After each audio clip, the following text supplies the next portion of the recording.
Olá, mulherada que simplifica a vida, simplifica as relações. Quem disse para você que a vida é apenas um formato? Quem falou para você que nós temos que caber numa caixinha, pensar igual a todo mundo? Na verdade, muito do nosso sofrimento está relacionado a isso. A gente querer ser o que não é, caber aonde não tem encaixe. Mas isso foi ensinado por uma sociedade que, como diz Foucault, em Vigiar e Punir, corpos dóceis para o mercado de trabalho, corpos dóceis para a escola, para a religião. Hoje nós precisamos conversar sobre ampliação de consciência, onde o respeito é importante, mas onde o respeito é importante olhando também para as diferenças, observando que cada ser é único. Juntos nós somos mais fortes, mas somos mais fortes quando respeitamos a diferença. E hoje nós vamos ter uma conversa sobre isso, sobre parar de sofrer para caber em algum lugar que nunca foi nosso. E eu quero te convidar para se abrir, comentar, compartilhar, chamar pessoas diferentes para ouvir, porque quando a gente escuta que a diferença também faz parte, a gente amplia espaço e encontra o nosso lugar no mundo. E eu já quero que você pense nisso. Eu sabia que você tem o seu lugar no mundo. Não contaram isso para você, né? Mas eu vim aqui com essa verdade para você. Aprenda sobre o seu lugar no mundo e usufrua desse direito que você adquiriu. E para conversar sobre isso, eu não vou estar sozinha, não. Eu vou estar com a Luanda, que vai vir conversar com a gente sobre atipia, sobre ser você, sobre se encaixar, sobre ocupar o seu lugar e sobre viver plenamente. Muito obrigada por você estar aqui com a gente, por você Eu que vir conversar agradeço. conosco. Muito obrigado mesmo. É muito importante que você esteja aqui. Então, olha para ali, se apresenta, fala quem é você.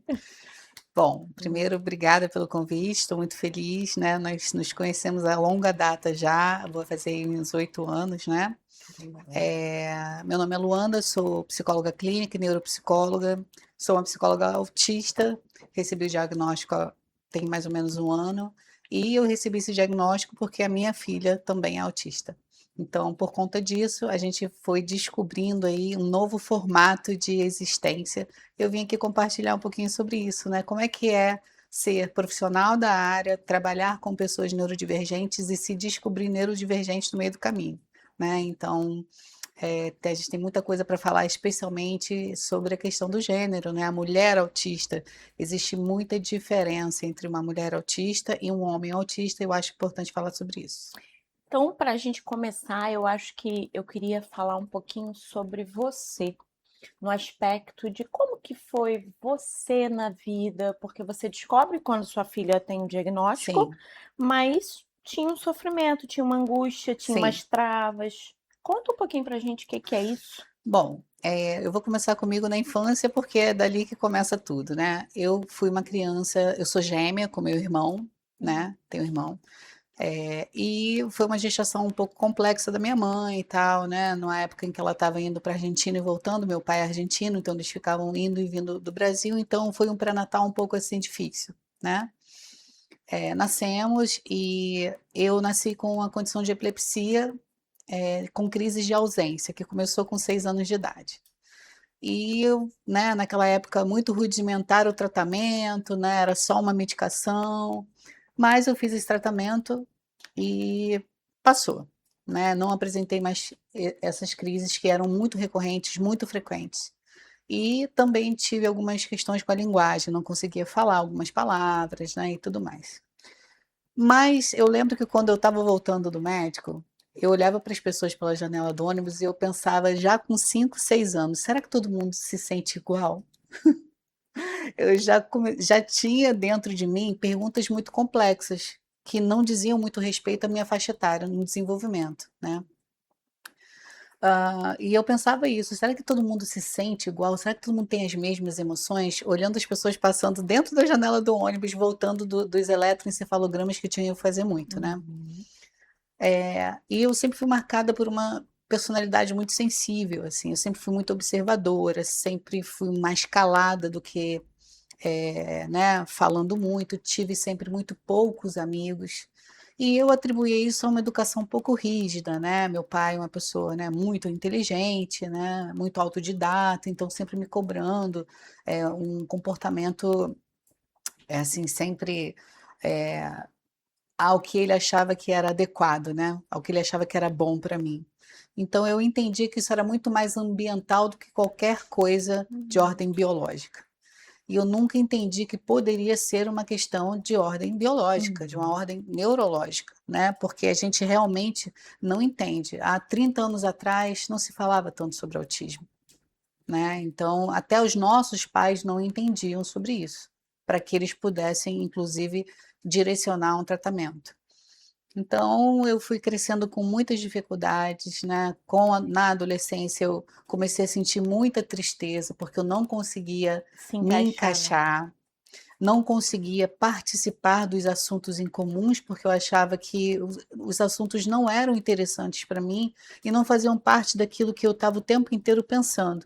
Era uma incongruência muito grande, eu não conseguia realmente interagir. Então eu era uma adolescente muito calada, era uma adolescente muito com medo desse desajuste, me achava muito inadequada nos ambientes e eu tinha muito receio de estar no meio de muitas pessoas. Até aí, eu achava que tudo era traço de personalidade mesmo, que eu era assim porque eu vinha de uma família que me exigia, né, bastante. Só que aí eu cresci, fui me desenvolvendo, fiz minha primeira faculdade, que foi de educação física, e eu estava sempre em busca de mais e de mais. Era uma compulsão em querer conhecer o sofrimento mais de perto. Então eu comecei fui ser coordenadora de projeto social, então fui trabalhar com crianças carentes, fui trabalhar com crianças de orfanato, fui trabalhar em asilos, fui trabalhar em hospital psiquiátrico Nossa Senhora das Vitórias. Eu fui chefe da terapia ocupacional lá durante 2 anos. Então eu comecei a entender uma coisa sobre mim: por que que eu estou o tempo inteiro buscando entender o porquê que as pessoas não se sentem bem? Por que que as pessoas se sentem mal Desde os 5 psicologicamente? anos, né? Será que todo mundo se sente do mesmo jeito? Sim, e essa profundidade sobre as coisas me fazia mal, porque era muito intenso esse pensamento. Era quase, né, que integralmente a minha forma de pensar era sempre muito profunda sobre as coisas. E claramente eu era diferente de todo mundo. Ninguém estava nem aí para as coisas que aconteciam, estava todo mundo falando sobre namorado, sobre sair, e eu ali pensando filosoficamente o tempo inteiro sobre as coisas. Isso me fazia muito mal e me segregou socialmente. Porque como ninguém conectava comigo, né, dificilmente eu encontrava alguém que tinha essas mesmas questões, eu me isolava. Até eu entrar na faculdade de educação física, né, que foi um desafio gigante, porque imagina, professor de educação física brinca, joga a bola para o alto, conversa, é expansivo, e eu não era nada disso, eu nem Queria brincava. falar sobre filosofia, queria E pensar como é que as pessoas se sentem. as matérias que eu mais me dava bem era filosofia e psicologia no curso de educação física, tanto que na minha colação de grau, a turma falou para mim: "Luanda, você está no curso completamente errado, você tem que fazer psicologia", na minha colação de grau na educação física. Ali eu entendi algo sobre mim que eu não percebia. Realmente eu posso estar atuando na área da saúde, mas num lugar que está muito raso para mim, eu quero Uhum. mais. E aí eu fui fazer psicologia. Depois que eu trabalhei nesse hospital psiquiátrico, foi uma experiência muito avassaladora na minha vida, porque eu vi na prática como é a saúde mental e vi depois na teoria na faculdade, o que não era muito ajustado ali, né? Uhum. O que a gente vê realmente o que acontece dentro de um hospital psiquiátrico e a literatura, o que mostra pra gente, né? E aí, já tem aí 7 anos, né, de formada atuando como psicóloga clínica, graças a Deus bem na minha função, né, trabalho muito bem desde que eu me formei até agora, é uma demanda que só cresce, né, e no meio dessa experiência da psicologia clínica, eu, eh fui compreendendo que a minha filha precisava de uma atenção melhor, porque ela tinha muitos comportamentos parecidos com os meus, a ponto de, com 4 anos, 5, se questionar: Mãe, para que que eu existo? Por que que eu existo? Uhum. Normalmente, crianças que têm altas habilidades, são superdotadas, né, ela tem esse diagnóstico, é comum, dentro do desenvolvimento, elas estarem muito mais aceleradas nessa subjetividade, nessa produção de subjetividade que não está de acordo com a faixa do desenvolvimento. As crianças Uhum. estão preocupadas com outras coisas, e eu vi, ela é parecida comigo, nesse aspecto. Só que até então eu não entendia que era autismo. Ela tem sensibilidade sensorial muito grande, ela tem muita dificuldade de lidar com a frustração da dificuldade do outro pensar diferente dela, de não conectar os pensamentos que ela tem, né. Ela tem um QI de 130, então ela tem muitas habilidades de desenhar, de escrever, de produzir, de criar, mas os interesses dela são completamente diferentes de qualquer menina da idade dela, que é de 12 anos, né. Então ela encontra muita dificuldade na escola, de Socializar. interação, ela não tem muita facilidade de encontrar pares que sejam como ela, que tenham os mesmos interesses, e isso causa muito problema para ela, problemas graves, que, né, é a comorbidade que vem com o autismo, infelizmente, que é uma ansiedade muito grande, que é o desinvestimento da energia que a gente entende como depressão para algumas coisas, né, a desmotivação e essa coisa da gente estar sempre perguntando o porquê de tudo e se aprofundando absolutamente muito sobre as coisas e mergulhando de cabeça nas emoções. Então, a mulher autista é, né, via de regra, a pessoa que sente muito. E que vive por todos da família, né, precisa sustentar esse lugar de mediadora, de auxiliadora, porque também é uma modelagem social. Nós crescemos com essa demanda, com essa necessidade, né, em que os nossos pais nos cobram isso, a igreja, o meio em que você está, o seu trabalho, a sua família, né, a mulher tem esse papel de sustentar. E para uma mulher autista, né, com tantas dificuldades, ela às vezes acaba nesse lugar e é muito complicado, porque o desgaste ele é muito grande. O burnout autista ele acontece já desde cedo, né? Então muitos diagnósticos vêm com essa dificuldade. Então, e depressão, ansiedade, mas não é. É um autismo ali totalmente mascarado debaixo desses sintomas e que se você for fazer uma anamnese bem feita, né, responsável, você vai entender que existe um autismo ali e que a pessoa viveu a serviço disso, com toda essa disfuncionalidade, sem compreender o valor e se respeitar, né, que Uhum. na minha opinião foi o mais importante que eu aprendi sobre o diagnóstico. Se É respeitar. eu me respeitar e não me expor em situações que, me violentavam. Então, às vezes, uma festa, às vezes estar com pessoas que eu não queria estar, eu me dava o direito de dizer: "Não, hoje não, em outro momento sim", né, porque isso me Uhum. desgastava muito e me deixava com os sintomas de ansiedade, depressão muito mais expressivos, né. Uhum. Agora me fala, você descobre para na busca de entender o que acontecia com sua filha, Sim, ok? Mas como que foi para você receber, assim, o nome, né, porque às vezes o nome ele tem um sim. peso, né. Tem um peso muito grande. Eu sou neuropsicóloga, né, minha Uhum. especialização é em neuropsicologia, e eu já estou acostumada a observar os critérios diagnósticos para uma pessoa com autismo, né, então, eu já contribuí para muitos diagnósticos, porém, olha que interessante, né, eu não conseguia perceber isso em mim, porque eu, de uma certa forma, entendia que eram traços de personalidades por conta de uma educação muito rígida. E eu não fiz essa associação consciente do autismo, porque Uhum. quando a gente se torna psicólogo, a gente está ali trabalhando e lendo, estudando e Respondendo, né, cuidando, né. sim, cuidando, esse lugar de cuidador, né. Então, tem uma frase que diz que para você ver a ilha, você tem que sair da ilha, né, você está ali, gerenciando e estudando e conduzindo e auxiliando e psicoeducando, mas muitas vezes a gente deixa de olhar para a gente. Ou, isso aqui eu vou ver um pouco depois, né, vou esperar mais um pouco para ver se é isso mesmo. E o tempo foi passando, né. A minha filha começou a ter comportamentos a partir da pandemia muito extremos, então ela começou a roer muito a unha, né, a ter pensamentos muito ruins relacionados a questionamentos sobre a vida, a pensar em morrer muito pequena. E isso me acendeu um alerta muito grande, porque isso é um crescente se você não busca uma intervenção, né. E aí eu fui levá-la para fazer o teste neuropsicológico, né, passei pelo psiquiatra infantil, neuropediatra, e fizemos o teste. Quando você vai preencher a anamnese, você já entende que ali você está se descrevendo, porque a maioria das reações que o seu filho tem, no caso da minha filha, eram completamente eu, parecia que estava falando inclusive sobre as minhas próprias reações. E ali eu pensei assim: "É, tá bem Agora parecido". eu tô Né, no como são caminho também. perguntas, né, para anamnese do autismo, são perguntas muito diretivas, não tem para onde você escapar, é sim ou é não. Uhum. E aí quando você vai marcando, você vai dando densidade àquela Corpo, né? percepção que você achava que não era. E ali você vai compreendendo que não tem como escapar, você tem que responder aquilo ali, é sim ou é não, né.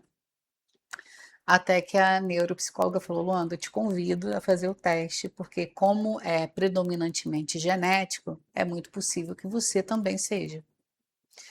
Confesso que não foi uma surpresa isso que ela me disse, mas até que eu tivesse que sentar e receber esse diagnóstico, foi muito difícil e ainda é. Não porque eu Uhum. recebi o diagnóstico de autismo, mas porque como eu não percebi isso antes.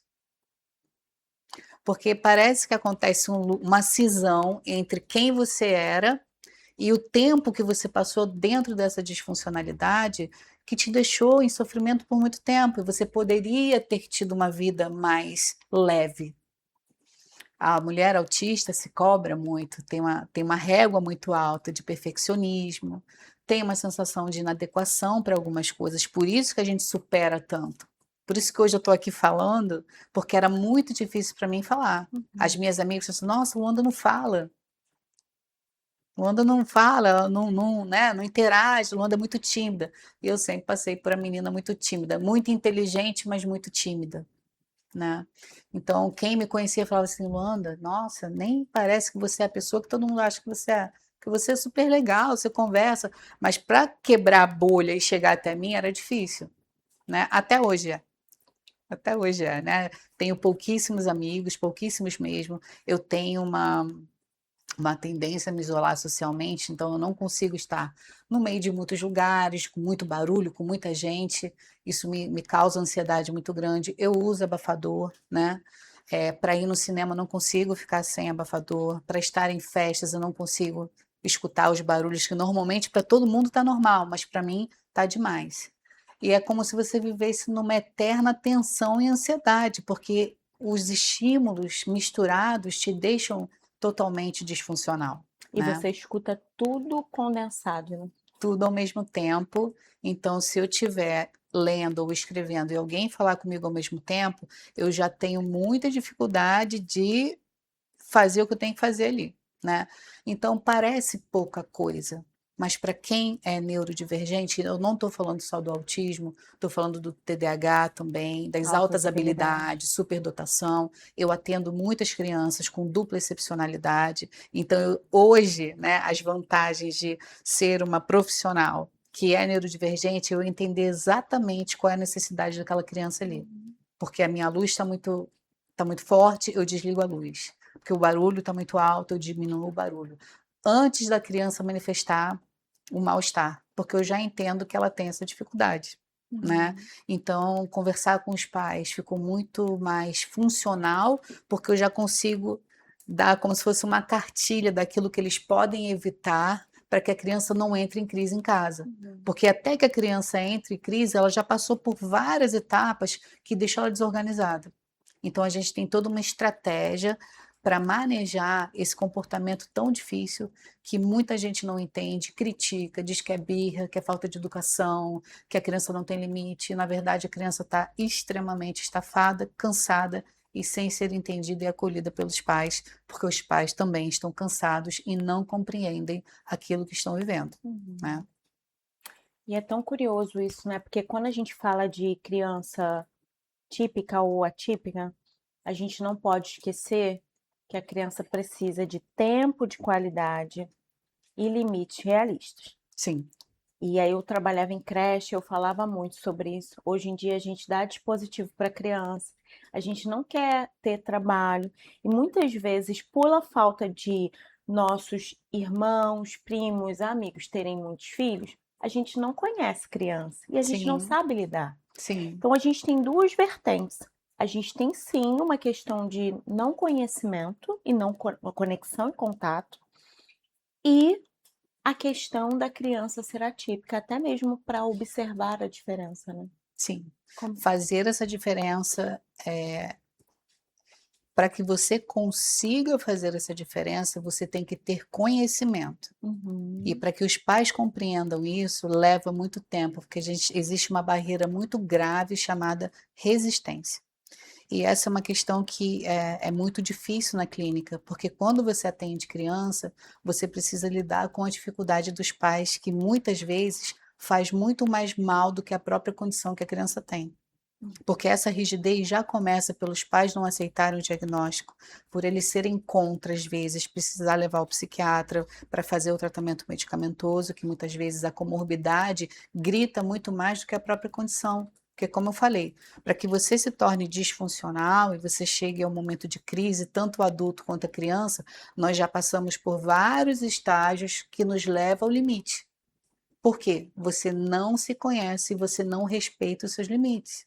Então, quando uma pessoa descobre o diagnóstico do autismo, a primeira coisa que ela faz, que ela entende, nossa, parece que eu estou mais autista, porque você consegue perceber aquilo que te faz mal E dá espaço também, né. e você consegue flexibilizar situações em que antes você se sentia convocado o tempo todo a fazer. Então você pensa, né? Não, não, agora eu já entendo que isso me faz mal, vou levar 2 dias tentando me recuperar. Não farei. E aí você começa a dizer: "Não, obrigada, não em outro momento, pode ser agora né, em outra circunstância". Você começa a respeitar a sua forma de ser, a sua condição de uma maneira consciente. Você compreende o que é autismo. E o autismo nasce conosco, já se dá na gestação, né, não é que a pessoa ficou autista, a pessoa nasceu dessa forma. Então olha, assim, a quantidade de dificuldades que a criança já tem desde o nascimento. Imagina um bebê neurodivergente com aquele monte de coisa na frente, com luzes, com adulto falando e pegando, já é uma dificuldade, né. Uhum. Então quando você tem essa sensibilidade, quando você está disposto a compreender não somente como profissional, mas como pai, como família, a vida dessa pessoa, ela fica mais tranquila. Uhum. Ela não vai deixar de ser autista, ela não vai deixar de sofrer, mas ela vai ter suporte para compreender que ela não é insuficiente. Ela é extremamente sensível e precisa de suporte. Por isso que eu compreendo que o suporte um não existe isso. O sofrimento ele é genuíno para quem tem um, 2 e 3. Toda vez que eu vou para alguma fila preferencial, as pessoas me olham com muita hostilidade, porque não está escrito na minha cara que eu sou autista, né? Uhum. Mas estar naquela fila ali, às vezes com 15, 20 pessoas, já é o suficiente para me desregular totalmente. Eu começo, né, me dá batimento cardíaco forte, me dá muita ansiedade. E a gente se apoderar desses direitos também é muito importante. Não é porque eu não pareço autista que eu não vou ficar numa fila para que eu consiga sair daquele ambiente muito cheio mais rápido, né. Isso também foi uma questão comigo, né. No começo eu pensava assim: "Ai, não vou entrar na fila não, tenho vergonha, as pessoas vão me olhar feio". Aí eu fui numa exposição lá no CCBB que eu tive, assim, uma crise ali, devia ter umas 100 pessoas na fila. Uau. Eu só olhei para o segurança e falei: "Moço, por favor, eu sou autista, tem alguma fila para preferencial?" Ele: "Não, não, vem por aqui rápido". Ele foi tão acolhedor comigo que eu pensei: "Por que que eu não me respeitei e já não procurei rapidamente a fila Uhum. preferencial, né? Tive que passar mal aqui para poder pedir". Então, quando você vai se conscientizando e compreendendo e aceitando o diagnóstico, você vai adequando suas necessidades ao dia a dia. E essa é todo o diferencial quando as pessoas falam assim: "O que que mudou na sua vida?". Tudo e nada. Não vou Uhum, deixar de ser, porém vou sofrer menos agora, uhum. entendendo e me respeitando melhor. E vou encontrar pessoas solistas e pessoas hostis, né? Sim, sempre. Porque quem não tem conhecimento, quem não busca conhecimento, é natural que, não concorde, que agrida, que diminua, que subjugue. Isso é comum. Isso Uhum. não precisa ser neurodivergente para ser foco disso. Qualquer pessoa é Hum, foco disso quando encontra pessoas que não estão dispostas a compreender de forma mais ampla qualquer coisa, uhum. né. Então a crítica sempre vai vir, né, Irlânia? Sim. Sempre, não importa, se você é neurodivergente ou não. O que importa é você ter consciência e segurança que te faltou a vida inteira, mas que hoje, de uma maneira mais consciente e adulta, a gente consegue se respeitar. E esse é o ponto de partida para um tratamento, né? Porque o autismo em si é uma condição, não tem como mudar, mas as comorbidades que o autismo traz são graves, depressão, TAG, né, às vezes uma bipolaridade também, existem várias outras condições muito graves que precisam de tratamento em conjunto, psicoterapia e muitas vezes medicamentosa também. E geralmente no autismo a gente medica as comorbidades, não o autismo, né? Exatamente, sim. Hum. Existem, situações em que o TDAH causa um declínio cognitivo muito grave, Uhum. que o autista não tem essa questão. Ela está muito mais relacionada a aspectos socioemocionais. Então, como eu lido com as pessoas, sustentar situações sociais, né, que causam prejuízos, mas você vê que o TDAH, você perde coisas importantes, compromissos, horários, o sofrimento, né, de você não conseguir realizar coisas simples, não fazer coisas no celular, não conseguir chegar num endereço porque você não consegue fazer a conexão, né, por Uhum. conta desse declínio cognitivo. Então, eu também tenho TDAH. Então, além do autismo com o TDAH, assim, a mente é uma briga É. eterna, né. E eu falo isso, né? Quando as pessoas falam, mas eu já descobri isso. Eu falei, DSM não é bingo. É, Bingo tem autismo? Não é. sim, Você pode ter outras coisas e fora o transtorno de humor que pode vir, né? sim, Ansiedade, depressão, né? Enfim, uma crise mesmo de sim, ansiedade, né? Enfim, sim, que a Ilânia, gente precisa olhar com muito afeto. E eu muito queria que você cuidado. voltasse lá na sua filha, já que a gente está falando junto, né? Você falou do sofrimento dela, inclusive dos desejos de morte, que é Sim, comum em mulheres autistas, né? sim. Isso você conseguiu resolver? E fala se conseguiu resolver e fala um pouquinho disso também. Tá, esse é um assunto delicado, porque é um tabu muito grande falar sobre finitude, sobre morte, Uhum, mas é um assunto que deveríamos tratar de maneira natural, porque pensar sobre morte, a ideação suicida, ela tem muitas maneiras de se manifestar. Então, existem as pessoas que pensam, não necessariamente o autista, mas qualquer pessoa que está na condição de existência, viver é um grande desafio, uhum, especialmente no momento sócio-histórico em que estamos, né? Com dificuldades no nosso país, questões financeiras, questões de comportamento, questão de ética e moral, tudo isso está relacionado. E pensar sobre finitude, essa desesperança sobre a vida, ela não necessariamente tem a ver com algo patológico, mas é uma condição filosófica. Quando você pensa que, nossa, existir é muito sofrido, porque a gente precisa lidar com a maldade alheia, com a injustiça social, com tanto sofrimento ao nosso redor que só um robô não sentiria o que o mundo manifesta, uhum, né? Para uma pessoa neurodivergente, que a característica, né, muito marcante é a profundidade sobre o pensamento, inclusive isso está associado a altas habilidades. Uma pessoa com altas habilidades é uma pessoa que vai pensar sobre muitas coisas de uma maneira muito profunda. Ela não vai ser rasa nas relações amorosas, nas relações em que ela tem com os estudos, nada fica vago. A pessoa mergulha profundo, que a gente em alguns momentos chama de hiperfoco.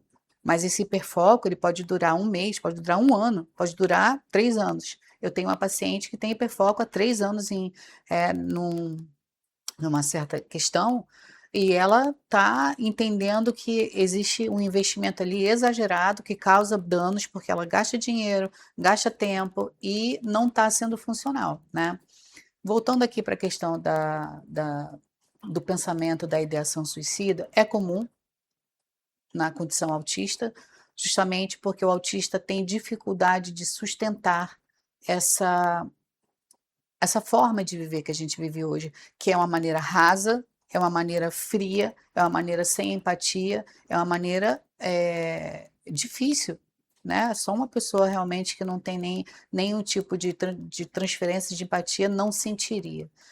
E o autista tem essa questão da intensidade. Então, imagina, se eu estou o tempo todo dentro de uma família disfuncional, onde não existe acolhimento, não existe amor, não existe o entendimento ali, né? Não existem bons laços de relação, a pessoa vai se perguntar: meu Deus, qual é o meu lugar no mundo, se dentro da minha casa eu não tenho um lugar? Vale a pena existir, né? Vale a pena eu passar por tudo isso? Né? Agora, existe a diferença entre a ideação que fica somente no ensaio do pensamento e existe, de fato, pessoas que planejam e praticam isso de forma prática. Então, se autolesionando, pensando e arquitetando em que momento elas podem atentar contra a própria vida. E é nesse sentido que precisa realmente de tratamento medicamentoso que vai despotencializar um pouco desse ímpeto que pode vir, por exemplo, como uma questão da hiperatividade que traz impulsividade, né? A cabeça do autista não para em momento algum. É o 24 horas. Então, é muito comum o transtorno do sono, é muito comum essa sensação de fracasso, porque a gente não vai dar conta de tudo mesmo. A gente não vai dar conta da velocidade que nossa mente produz os pensamentos. Então, a gente vai ficar com essa sensação de que eu não consigo resolver aquilo que é importante, né? Não consigo resolver tudo. E até que você tenha idade, que você descubra o diagnóstico e que você estude sobre isso, você imagina, Irlânia, quantas pessoas são autistas e não têm o diagnóstico? E estão, né, fazendo tratamento para depressão sem sucesso, para ansiedade sem sucesso, porque não entenderam o fundamento que é a compreensão de que a minha mente funciona diferente, as conexões se dão de forma diferente. Então, eu jamais sentirei e pensarei como uma pessoa que não é neurodivergente. E é importante entender e trabalhar a aceitação sobre isso. Aceitei super bem? Não. Não aceitei super bem porque existe esse luto. Eu fui uma pessoa e eu poderia ter sido uma pessoa mais feliz, ter tido mais prazer na vida se eu tivesse descoberto isso antes e tivesse tido o tratamento adequado. Hoje, com quase 50, eu descobri e estou ajustando as velas do meu navio agora, porque eu tenho quantos anos mais? 20, 30, né? Se Deus for generoso, eu quero viver eles da melhor forma possível. E a sua filha? A minha filha está em tratamento, Uhum. né? Ela tem muito sofrimento na questão social, justamente porque ela tem essas diferenças aí, né, de intensidade em pensamento. Então existe muita frustração para adolescente, ela tem 12, né? Não é mais criança. Ela está entrando nesse universo das opiniões, então ela busca muito questões políticas, filosóficas, e o posicionamento dela, em que lugar do mundo ela está, quais são as coisas que ela concorda socialmente, não. Ela conversa, tem uma relação muito boa com os professores, então ela, né, tira maravilhosas notas, mas, por exemplo, ela não consegue amarrar o cadarço do tênis. Ela fala sobre física quântica, mas ela tem dificuldade em lavar a louça. Ela precisa muito desse suporte que hoje, né, estou entrando com tratamento com psicomotricidade, com terapia ocupacional, que antes, na minha opinião, se eu me esforçasse mais um pouquinho, ela conseguiria fazer, e não, não é assim, né? E quando eu tive a Sofia, eu demorei para ter ela, foram 6 anos, tentando uma maternidade de tentante, né? Eu tive muita dificuldade para engravidar. E quando eu engravidei, eu tive uma diabetes gestacional. Tiveram vários fatores ali de ordem biológica que, na minha opinião, né, podem ter contribuído também para a condição do autismo, né? Então, ela nasceu de 7 meses e meio, ela não conseguiu, né, pegar no peito, amamentar de forma adequada. Mas desde pequenininha ela já sentava em W, já andava na ponta dos pés, já tinha dificuldade com barulho. Ela era a clássica criança autista. Mas mesmo assim, né, eu não era psicóloga ainda na época, eu fui esperando o tempo trazer mais respostas. E aí só foi me confirmando até que um momento eu tive que falar: "Não, eu tenho que, cuidar da minha filha como eu cuido dos meus pacientes. Chegou a hora de colocar os papéis na mesa, de encarar de frente o diagnóstico por escrito, carimbado e assinado". E foi o que aconteceu, né. E eu vejo no processo, né, de algumas famílias que eu pude acompanhar, tanto no hospital quanto na creche, Sim, o luto, né?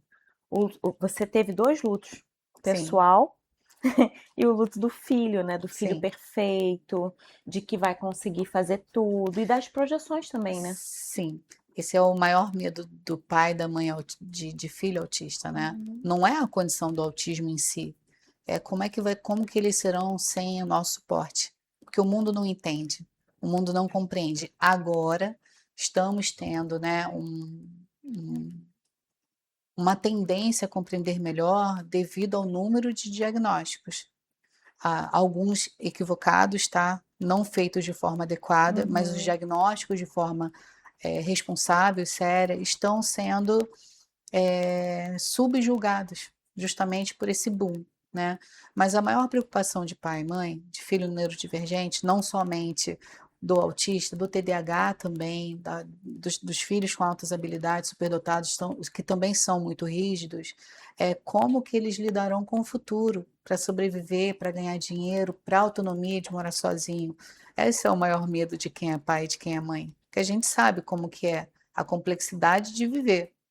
E não estou falando uma vida, com muitas coisas especiais não, uma vida simples.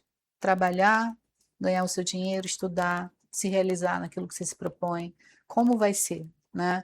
Então, mais do que qualquer coisa hoje o foco para minha filha é desenvolver nela a parte socioemocional, que é o que causa muito sofrimento nela. É a parte de autoestima, dela entender que ela tem valor, que essa diferença que ela traz, existem muitas pessoas parecidas com ela e que ela pode encontrar a tribo dela e trocar, né, essas experiências com pessoas que participam das mesmas coisas que ela gosta. E flexibilizar ela para a vida, né. Mas isso é essa questão. Demorar a se respeitar é bem complicado. Então eu já ensino para ela, né, muitas coisas na escola. Olha, o bullying também é algo muito complicado, ela sofre bastante, então existem muitas crianças ali, que não trazem, né, empatia, não têm educação em casa, então vai projetar na escola tudo que não tem em casa, a gente sabe que é dessa forma, né. Uhum. Hoje a tendência é atribuir tudo à escola, mas a escola não faz papéis importantes que precisam acontecer dentro de casa, que é dessa questão moral e ética, da responsabilidade, né, que a família precisa inserir na criança, não importa a condição que ela tenha, você precisa ensinar como viver em sociedade. E isso é responsabilidade do pai, da mãe, da família e também da escola em conjunto, né. Uhum. Isso é tão importante quando você diz assim, fazer coisas básicas. E aí você trouxe a sua filha, né, fala de física quântica, mas não amarra o cadastro. Sim, E a gente acha assim, a palhaçada é só amarrar, calma, não é assim que funciona. sim, Eu digo sempre assim, né, que é fácil para mim, não é automático. É porque eu já venci essa barreira, mas existem algumas pessoas que elas não vão conseguir. sim, E nós temos que dar o suporte, porque com a crítica ninguém se desenvolve, com a punição ninguém se desenvolve. sim, o reforço negativo, né. E a gente vai pensando nisso para olhar com humanidade, né. Teve um dia desse que eu apanhei de um autista no Plaza.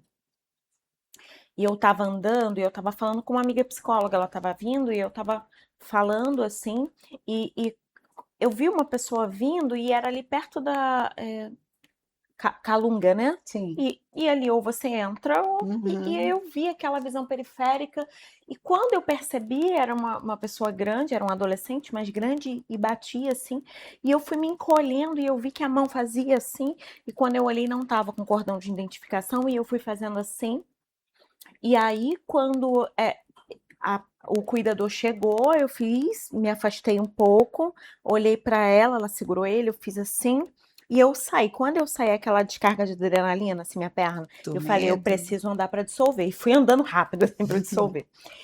E eu fiquei pensando assim, gente, a gente está falando de inclusão, eu sou psicóloga, eu vi a ação e eu não sou a pessoa que você fizer algo comigo, eu vou te atacar. Não sou essa pessoa que o meu bicho, né, o meu reptiliano vai Sim, atacar as pessoas, não é.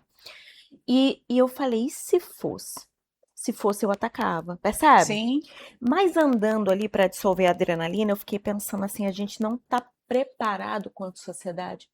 Porque o tempo todo exigiram que a gente ficasse quietinho, que a gente se comportasse, que a gente não incomodasse ninguém. sim, Aí a gente vem falar de inclusão social, mas a gente não fala de aceitação e limite.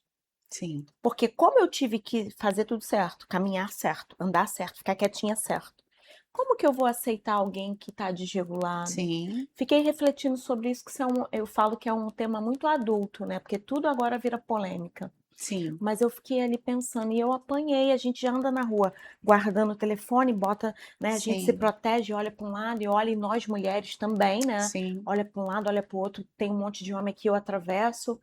E eu falei, gente, é uma coisa muito complexa e a gente vai ter que conversar muito sobre isso para que a gente possa se preparar para incluir, sim, porque a gente não se incluiu. sim. Então, E entender bem esse conceito de inclusão é Uhum. muito importante, porque as pessoas acham que incluir é colocar dentro de uma sala, e não é Não é, isso. não A é. inclusão ela vem com a capacidade da pessoa compreender de fato as necessidades que aquela pessoa tem ali, né? Claro que isso não retira de que Uhum. precisa existir uma educação ali, reforçamentos para que Sim. esse adolescente, essa criança possam viver em sociedade, Uhum. né? Mas existem situações, né, especialmente suporte 3, que você precisa de alguém o tempo inteiro dando suporte realmente. Essa dificuldade, Ilana, eu vejo muito na escola, né? A Sofia está na Uhum. escola, ela é uma estudante. E como que a escola não tem preparo, né? E a maioria das escolas, a gente está tendo hoje advogados se especializando no autismo para poder trazer o direito do autista. Porque como a escola sempre fica numa posição muito defensiva, a gente precisa o quê? Procurar pessoas que são da área do direito. Eu participei do congresso, né, que teve aqui em Niterói sobre autismo, Uhum. foi muito interessante, e teve uma advogada falando sobre o direito do autista, e foi muito esclarecedor, porque como a escola tem dificuldade de fazer o básico. Uhum. E aí, quando a gente fala também de profissionais, né, da pedagogia, dos profissionais que atuam na área da educação, como é difícil para eles lidarem com isso. Haja vista que as salas têm, às vezes, 3, 4, várias crianças com autismo e a escola também não consegue dar conta.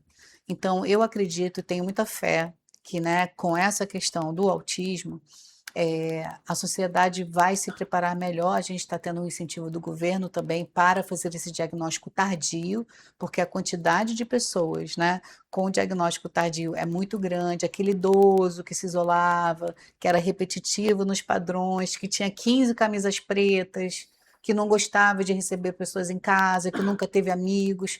Tudo isso aparecendo agora, porque está Uhum. mais claro para a gente. A anamnese, as ferramentas estão mais aprimoradas para fazer essa identificação, Uhum. né? Então, eu espero que a gente consiga, né? E eu faço tudo para fazer essa contribuição, Bom. né? Faço vídeo falando, explicando, com os próprios pais dos pacientes que têm muita resistência, que têm muita dificuldade, essa aceitação, esse entendimento e acolher isso com amor.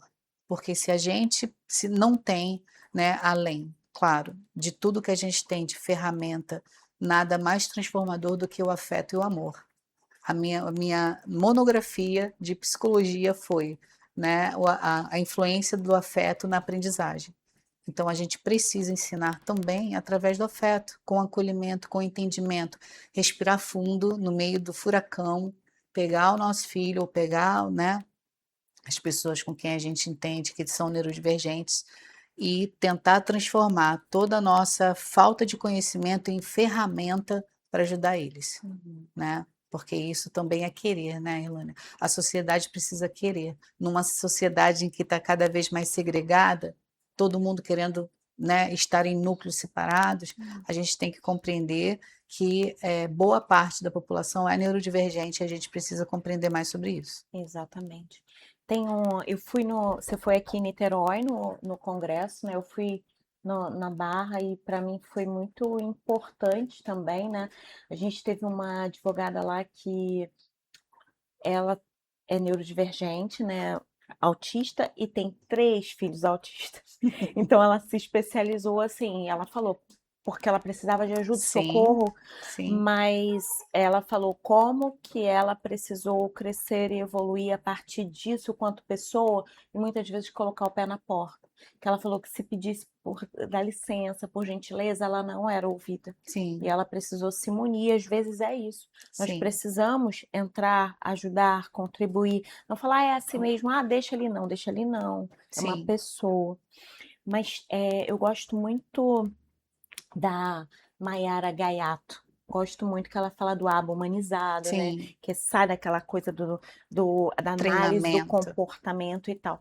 Mas num dos livros dela, ela traz um caso que eu acho que tem a ver com aquilo que você falou, e ela citou isso no congresso também. Ela disse que um rapaz muito inteligente, de uma religião muito rígida e sem expressão de vida. E o menino ficava bem ali, então ele tocava instrumento, e aí ele tinha uma dificuldade, mas como era uma banda e a igreja não era muito barulhenta, banda de sopro e tal, ele Sim, conseguia. E aí ele foi para a área da engenharia, tudo certinho. E ali na religião, que não tinha, as mulheres não usavam maquiagem, os homens usavam roupa fechada, terno, aquele padrão ali rígido que te mantém na caixa, né? sim, E aí ela conta que no dia do casamento a menina pede autorização ao pastor e faz uma maquiagem. Quando ele tá esperando ela não tá, que ela vem maquiada, ela fala: "Não vou casar, essa não é minha esposa. Ela não é minha noiva". E aí começa aquilo, ela tira a maquiagem e volta para casar e casa.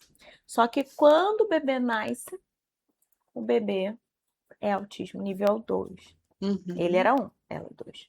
E aí ela começa na pesquisa, né, lutando, e ele não fazia muitas coisas em casa, ela passava sozinha aquilo, e aí ela descobre o diagnóstico. sim, E aí a doutora traz assim, né, como é desafiador e quanto mais rígido for o padrão de funcionamento, for a escola, for a religião, menos escapa o diagnóstico, porque a pessoa ela vai conseguir caber bem naquele sim, núcleo, né? encaixa, né? E a gente vai precisar falar sobre isso, porque a vida, ela tem que ter em algum momento expressão, Sim, porque é na expressão que a gente se desenvolve, não nas sim. regras rígidas, Que né? se humaniza, né? Hum. Se a gente se a gente se recolhe a ponto de não ter interação social, a gente se desumaniza, porque o que nos caracteriza como humanos é a interação. Uhum. Você trouxe essa questão, né, e eu lembrei do meu paciente, que me via sempre de óculos. Teve Hum. um dia que ele chegou, estava sem óculos. Olha, ele teve uma crise. Bota o óculos, você tem que ficar de óculos, bota o óculos. Eu tive que sair correndo e botar o óculos, porque ele não estava me reconhecendo sem óculos. Então é muito isso, né? O que as pessoas acham que é algo simples é algo muito desorganizador. Uhum. É, além disso, também teve outra questão dessa rigidez de padrão, né? As pessoas que precisam essa rotina, né, precisam dessa intervenção o mais rápido possível, porque Uhum. isso vai numa escala crescente.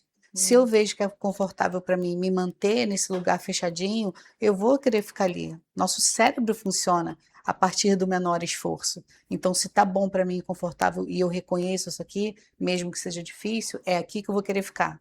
E mudança de padrão sabemos, né, que neurologicamente é um processo muito complexo. Uhum. Então, por isso é tão importante essa identificação o mais rápido possível, para que você consiga entrar com as terapias o mais rápido possível, porque você vai dar a chance desse indivíduo se desenvolver de forma plena, dentro das condições que ela está, né? Então, imagina a quantidade de adultos que estão recebendo diagnóstico tardio como eu, que tiveram tantos prejuízos, não somente, né, na questão de conquistar coisas que às vezes gostaria e não conseguiu, que achava que era incapaz, daquele curso que eu queria fazer, eu achava que eu não ia conseguir porque eu não era o suficientemente boa, né? Mas existem as pessoas, né, especialmente de suporte 1, que tem a cognição preservada, não tem prejuízos, que elas vão ficar se testando, né? E eu sempre fui uma pessoa que eu me testei sempre.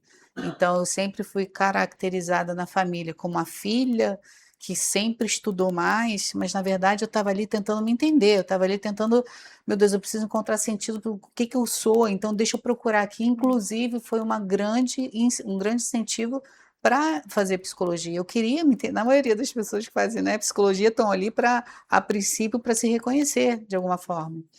E com o tempo isso foi, eu fui afunilando a minha atuação para essa área, né? Mas é muito isso. A rigidez cognitiva é um das características que mais causam prejuízo na vida de um autista. Uhum.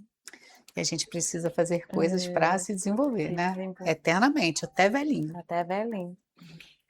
Espero que contribua para que não tenhamos Alzheimer.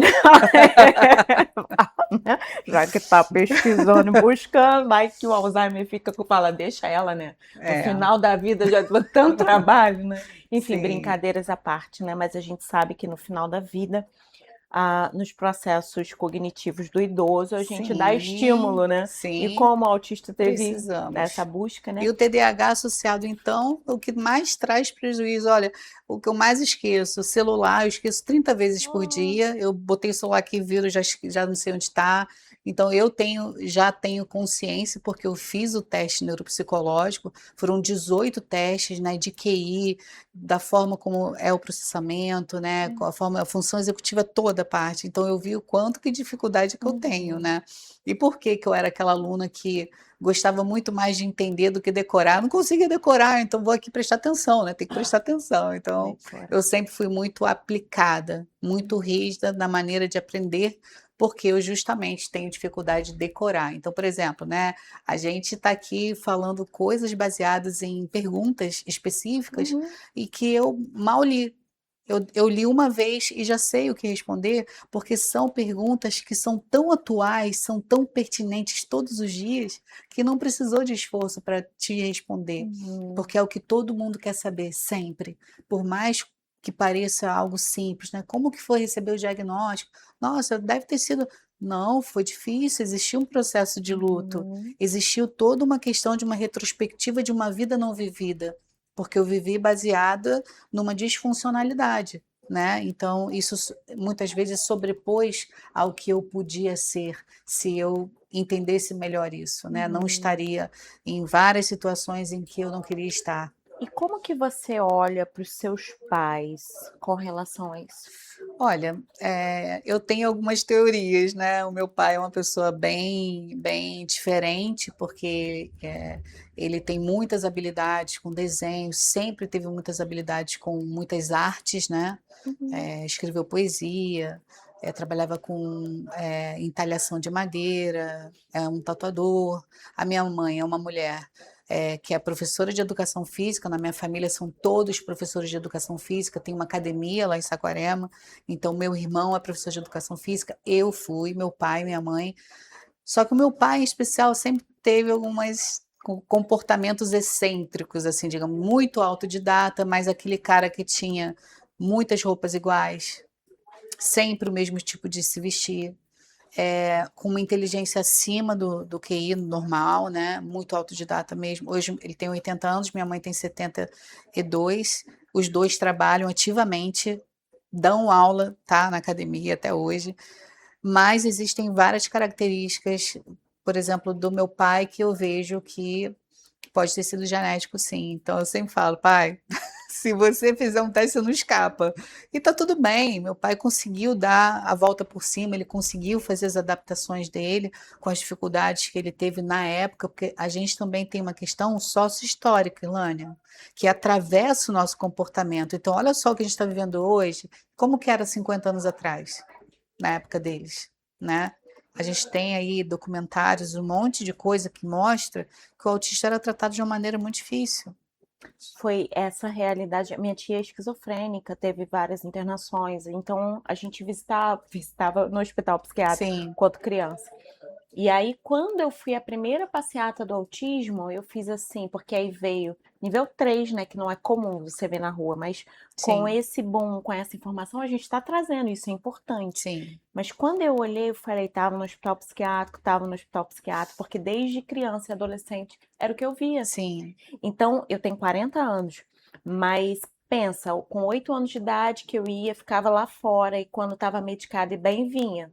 sim, Às vezes minha tia não vinha, a gente ficava ali, mas a gente via os pacientes. Eu falei, autista, autista, eu consigo identificar. Então, a segregação, a luta sim, antimanicomial fez com que a gente ampliasse, né? sim, E trouxesse a diferença para a rua, sim. trouxesse a De uma diferença. maneira mais explícita, tirando dos porões e trazendo para a sociedade, para a Exatamente. realidade da vida vivida, Sim. né? Então, voltando aos meus pais, eles tinham conhecimento da época. Eu fiz tratamento com a medicação para epilepsia, dos Uhum. 6 até mais ou menos os 10 anos. Essas crises de ausência eram muito frequentes, eu tinha 3, 4 crises por dia, eu estava aqui conversando, desligava, voltava. Uhum. Uma condição comum, tá? Sim. Na primeira e na segunda infância. Tem tratamento, normalmente ele não aparece mais depois que você faz o tratamento adequado, mas já eram indícios de que a parte neurológica já tinha uma questão. Dificuldade com a fala, então tudo isso. Meus pais lidaram da maneira que tinham que lidar, Que tinha até daquelas na ciência, né? ferramentas. Até na ciência. É, e me modelaram, o ambiente me modelou de uma forma positiva, eu acredito, né? Meu pai Uhum. sempre trazendo questões muito fortes sobre comportamento, sobre como você se colocar na sociedade, como você se comunicar. O meu pai sempre trouxe isso para mim, né? Se comunica, se posiciona, e isso me ajudou muito e eu faço isso com a minha filha hoje. Eu falo, filha, você ser autista não quer dizer que você tem que aceitar tudo. Uhum. Você precisa ser forte, compreender a força que você tem para melhorar aspectos da sua vida, tá? Existem questões que são biológicas, mas existem questões que são comportamentais que a gente pode desenvolver. E essa é a nossa função, né? Não dou mole para ela. Eu estou sempre Sim. ali explicando e mostrando para ela que se ela quiser, ela vai conseguir o que ela deseja, com um pouco mais de tempo, com um pouco mais de esforço, mas ela pode conseguir o que ela deseja, né? Uhum. Agora, esse sofrimento existencial, Ilânia, é para sempre. Uhum. A gente precisa se haver com isso, né? As dificuldades existem para quem é neurodivergente, para quem não é. Uhum. Todos nós precisamos lidar com as nossas dificuldades. E esse é o maior desafio, a gente ter a força para conseguir viver e estar ali o tempo todo fazendo a manutenção da saúde mental, porque saúde mental, ela é preventiva. As pessoas nos procuram querendo apagar fogo, igual bombeiro, né? Vem aqui que eu tô, Morrendo. né? Mas a saúde mental, a psicologia e todas as outras terapias são de maneira preventiva. E a gente precisa compreender isso. O psicólogo não está para apagar fogo, somente. Ele está ali para psicoeducar. E quando uma pessoa procura terapia, é porque ela realmente está com esse desejo. E as pessoas, né? Eu já recebi muitos pacientes assim: olha só, estou aqui, mas eu não quero, tá? Não acredito em psicologia e eu não acho que vai acontecer nada. Essa Uhum. paciente ficou 7 anos comigo. Uau. Ela vai me ouvir, ela vai saber quem ela é. E hoje a gente ri disso, porque eu falei, você lembra o que você falou para mim na primeira consulta? E ela lembra, Luanda. Uhum. E assim, foi um salto absurdo de desenvolvimento Absurdo. nela, né? Então, se as pessoas compreenderem que a psicologia tem um papel fundamental no desenvolvimento, elas vão parar de ter tanto preconceito, né? Eu não sou maluco, né? Não tô psicólogo, Uhum. psiquiatra, é coisa de maluco. E vão entender melhor que o tratamento, os tratamentos e a medicação são Fundamental. para o desenvolvimento e para uma vida mais feliz. Exatamente. Entendendo que felicidade não é uma caixinha pronta, é uma construção das minhas escolhas. Como eu escolho viver. Se eu escolho não ir numa festa porque eu sei que eu vou ficar muito mal depois, é um momento feliz, eu estou me poupando, o meu corpo, a minha energia, quem eu sou, de algo que não vai me fazer bem só para sustentar um desejo, às De vezes que alguém, não né? é meu. De alguém. É, Eu ia te pedir um conselho, mas você já deu o conselho, né? Já colocou as coisas em ordem. E eu só tenho te eu que agradecer por agradeço, você Ivane. ter se aberto, você estar aqui falando sobre isso, de você abrir sua dor pra gente e dizer que é uma dor, mas que você está desenvolvendo habilidades para viver com dor e leveza, né? Sim. Esse é o maior desafio e é o que eu digo para todo mundo, né? Se você receber um diagnóstico, existe vida após o diagnóstico e uma vida com muito mais possibilidades, porque agora existe um ponto de partida para tratamento. Então você vai conseguir se desenvolver melhor sim, né? E é isso, assim, não desistam, né? Existe vida sim, uma vida mais feliz, saudável, satisfatória, né? E na forma como você conduz as suas relações familiares, com, né, a vida afetiva, com a vida com seus filhos, com a sociedade. E se respeite sempre, não se obriga a fazer coisas que para você extrapola os seus limites, né? Então é isso, gente. Siga a Uhum. Luanda, siga a Mulherada Simplifica e vamos caminhar juntos por mais temas relacionados às dores e à vida. Mas aí nisso a gente descobre a dor e a delícia de ser quem somos, né? Com certeza. Muito obrigada, Eu que tá? agradeço, Gratidão. eu que agradeço muito. Obrigada.